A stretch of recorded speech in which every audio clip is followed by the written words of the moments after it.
বাংলাদেশ যাবে কোন পথে, ফয়সাল হবে রাজপথে, এরকম একটি স্লোগানে মুখরিত করেছিল বাংলাদেশের অলিগলি আওয়ামী লীগের নেতাকর্মীরা। আমরা আওয়ামী লীগের নিষিদ্ধ ঘোষণার দাবিতে মেতে উঠেছিলাম বাংলাদেশের রাজধানী সহ বাংলাদেশের অলিগলি শহরের কোনা কোনায়। শুধু একটাই সবাই স্লোগানে মুখরিত হচ্ছিল, আওয়ামী লীগ বাংলাদেশ থেকে নিষিদ্ধ করা হক। সরকার ঠিক তাই পদক্ষেপ নিয়েছে, আওয়ামী লীগ নিষিদ্ধ সংগঠন হিসাবে ঘোষণা করেছে এবং তাদের কার্যক্রম সবকিছু বন্ধ রেখে দিয়েছে এবং উন্মুক্ত করে দিয়েছে বিএনপি বাহিনীদেরকে।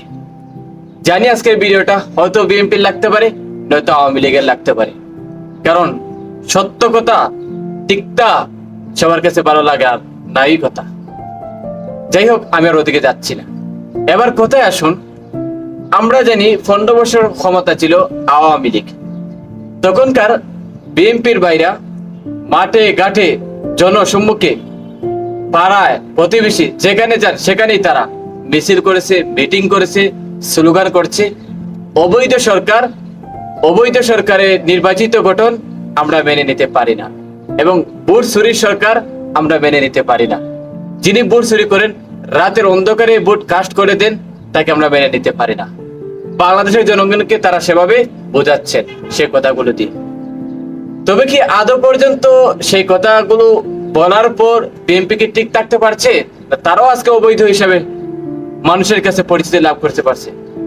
ক্ষমতা আসার আগে তাদের যে দুর্নীতি এবং তাদের যে উপকর্ম আমরা দেখতে পাচ্ছি, এটা আমাদের জন্য খুবই দুঃখজনক।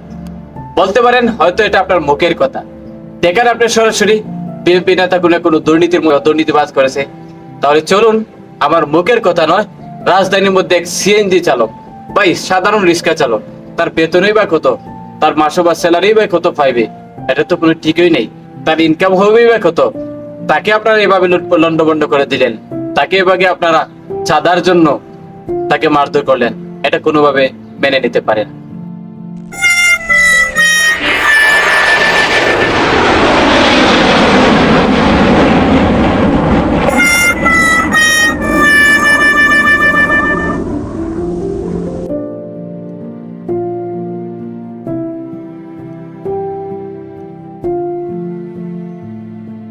বিএনপি যখন 15 বছর ক্ষমতা ছিল আওয়ামী লীগ, তখন তারা অবৈধ সরকার বলে ঘোষিত করেছিল এবং রাষ্ট্র পরিচালনা ক্ষেত্রে প্রধানমন্ত্রী হিসাবে তারা মেনে নিচ্ছিল না এবং আওয়ামী লীগের নেতা কর্মীদের উপর তারা খুব ছিল। আওয়ামী লীগ নেতা কর্মীকে যেখানে দেখতো তারা সেখানেই তারা বক্তব্য স্লোগান দিত যে অবৈধ নির্বাচন মানি না, মানতে পারি না, ফ্যাসিবাদী সরকারকে মানতে পারি না, ফ্যাসিবাদী সরকারকে বাংলাদেশকে হটিয়ে দিতে হবে।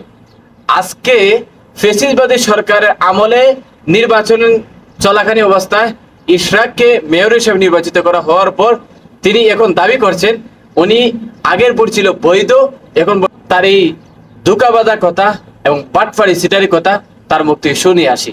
মানে কিন্তু আপনার ডিউ প্রসেসটা কেন অবৈধ? ওই নির্বাচনকে আপনি কি মনে করেন?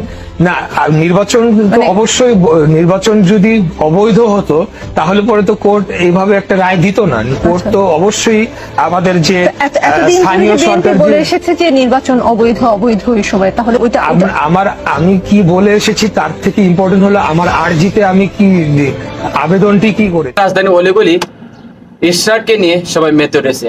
আমার মনে হয় আওয়ামী লীগ যেভাবে আপনাদেরকে নিয়ে যেত বিরিয়ানি খাওয়ার লুভ লালসা দিকে, ঠিক তদ্রুপভাবে আজকেও সেই কাজটা করছে মনে হয় ইশরাক। যাই হোক, আমি আর ওইদিকে যাচ্ছি না।